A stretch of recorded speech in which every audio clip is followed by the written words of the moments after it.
കഴിഞ്ഞ വീഡിയോയിൽ നമ്മൾ ഒരു വർക്ക്ഷീറ്റിൻ്റെ ഒരു പർട്ടിക്കുലർ സെൽസ് എങ്ങനെ ലോക്ക് ചെയ്യണമെന്ന് നമ്മൾ പഠിച്ചായിരുന്നു. ഒരു പാസ്വേഡ് വെച്ച് എങ്ങനെ പ്രൊട്ടക്റ്റ് ചെയ്യാമെന്ന്. ഇന്നത്തെ വീഡിയോയിൽ നമുക്ക് പഠിക്കാനുള്ളത് പാസ്വേഡ് വെച്ച് പ്രൊട്ടക്റ്റ് ചെയ്ത ഒരു വർക്ക്ഷീറ്റ് പാസ്വേഡ് അറിയാതെ തന്നെ എങ്ങനെ അൺലോക്ക് ആക്കാം എന്ന് നോക്കാം. അതിനായി ആദ്യം ചെയ്യേണ്ടത് ഏത് എക്സൽ ഷീറ്റാണോ ലോക്ക് ചെയ്തേക്കുന്നത് ആ എക്സൽ ഷീറ്റിൻ്റെ ഒരു കോപ്പി എടുക്കുക. കോപ്പി എടുത്തതിന് ശേഷം ആ ഫയലിൻ്റെ എക്സ്റ്റൻഷൻ മാറ്റണം. എക്സ്റ്റൻഷൻ ഇവിടെ ഷോ ചെയ്യുന്നില്ല. എക്സ്റ്റൻഷൻ കാണാൻ വേണ്ടി ഈ വ്യൂവിൽ പോവുക, ഷോയ്ക്കകത്ത് ഫയൽ നെയിം എക്സ്റ്റൻഷൻ അത് ടിക്ക് ചെയ്യുക. XLSX ആണ് എല്ലാ എക്സൽ ഫയലിൻ്റെ എക്സ്റ്റൻഷൻ. നമ്മൾ കോപ്പി ചെയ്ത എക്സൽ ഫയലിൻ്റെ എക്സ്റ്റൻഷൻ നമ്മൾ സിപ്പിലോട്ട് കൺവേർട്ട് ചെയ്യണം. SLX മാറ്റി സിപ്പ് ആക്കുക, എൻ്റർ ചെയ്യുക. അപ്പോൾ ഒരു മെസ്സേജ് വരും, if you change a file name extension the file might become unstable, are you sure you want to change it. X കൊടുക്കുക.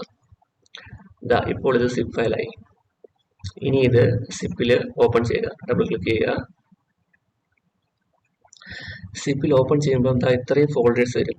അതിൽ നമുക്ക് ആവശ്യമുള്ളത് എക്സൽ എന്ന ഫോൾഡർ ഡബിൾ ക്ലിക്ക് ചെയ്യുക. അതിനകത്ത് വർക്ക്ഷീറ്റ്സ് കാണും. വർക്ക്ഷീറ്റ്സ് ഡബിൾ ക്ലിക്ക് ചെയ്യുക. ഈ ഷീറ്റ് .xml ഈ ഫയലാണ് നമുക്ക് വേണ്ടത്. ഇത് ജസ്റ്റ് ഡബിൾ ക്ലിക്ക് ചെയ്യുക.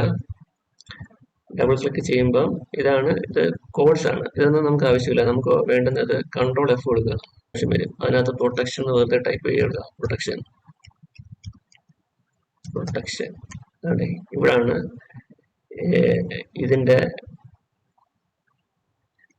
ഈ കാണുന്നതാണ് പ്രൊട്ടക്ഷൻ്റെ കോഡ് വെച്ച് സേവ് ചെയ്തേക്കുന്നത്. കോഡ് വെച്ച് സേവ് ചെയ്തേക്കുന്ന പാർട്ട് ഇവിടാണുള്ളത്. ഓക്കെ, അപ്പോൾ നമുക്ക് ചെയ്യാനുള്ളത് ഇത് ക്ലോസ് ആക്കുക. ക്ലോസ് ആക്കിയിട്ട് ഈ ഒരു ഫയല് ഇതിൻ്റെ ഡ്രാഗ് ചെയ്ത് ഡെസ്ക്ടോപ്പിൽ ഇടുക. അടക്കം ഡെസ്ക്ടോപ്പിൽ ഇട്ടിട്ട് ഇത് നോട്ട് പാഡ് വെച്ച് ഓപ്പൺ ആക്കുക. Editing note pad. ഓക്കെ, ഇനി വീണ്ടും Ctrl F കൊടുക്കുക. അതിനകത്ത് പ്രൊട്ടക്ഷൻ സെർച്ച് ചെയ്യുക. അതാണ് പ്രൊട്ടക്ഷൻ ഷീറ്റ്. ആ പ്രൊട്ടക്ഷന്റെ മുന്നിൽ എവിടാണോ ഈ ആംഗിൾ ബ്രാക്കറ്റ് സ്റ്റാർട്ട് ചെയ്യുന്നത് അവിടെ നിന്ന് സെലക്ട് ചെയ്തിട്ട് ആംഗിൾ ബ്രാക്കറ്റ് എവിടെ ക്ലോസ് ആവുന്നു അവിടെ വരെ സെലക്ട് ചെയ്യണം. ഇവിടെ വരെയാണ് ആംഗിൾ ബ്രാക്കറ്റ് ക്ലോസ് ആവുന്നത്. അവിടെ വരെ സെലക്ട് ചെയ്തിട്ട് ബാക്ക് സ്പേസോ ഡിലീറ്റോ ക്ലിക്ക് ചെയ്യുക. ഓക്കെ, നമ്മളെ പ്രൊട്ടക്ഷന്റെ കോഡ് നമ്മൾ ഡിലീറ്റ് ചെയ്ത്. ഇനി വേണ്ടുന്നത് ഫയലിൽ പോവുക, സേവ് കൊടുക്കുക. ഓക്കെ, ഈ വിൻഡോ ക്ലോസ് ചെയ്യുക. ക്ലോസ് ചെയ്തിട്ട് ഈ സിപ്പ് ഫയലിനകത്തുള്ള ഈ ഷീറ്റ് 1.xml ഈ ഫയൽ ഡിലീറ്റ് ചെയ്യുക. ഡിലീറ്റ് ചെയ്തിട്ട് നമ്മൾ നേരത്തെ പ്രൊട്ടക്ഷന്റെ കോഡ് ഡിലീറ്റ് ചെയ്ത ഷീറ്റ് 1.xml ഫയല് നമ്മൾ ഡെസ്ക്ടോപ്പിൽ സേവ് ചെയ്തിട്ടുണ്ട്. അത് ഇതിനകത്തോട്ട് പേസ്റ്റ് ചെയ്യുക.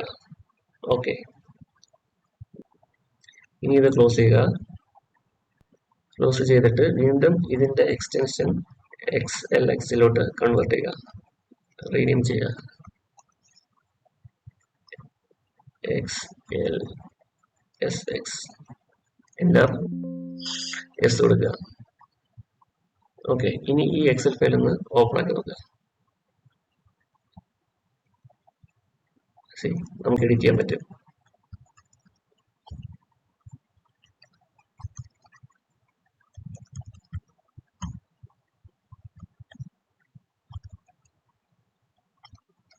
അപ്പം ഇങ്ങനെയാണ് പാസ്വേഡ് വെച്ച് പ്രൊട്ടക്റ്റ് ചെയ്ത ഒരു എക്സൽ ഷീറ്റ് പാസ്വേഡ് അറിയാതെ തന്നെ നമുക്കത് അൺപ്രൊട്ടക്റ്റ് ചെയ്യുന്നത്.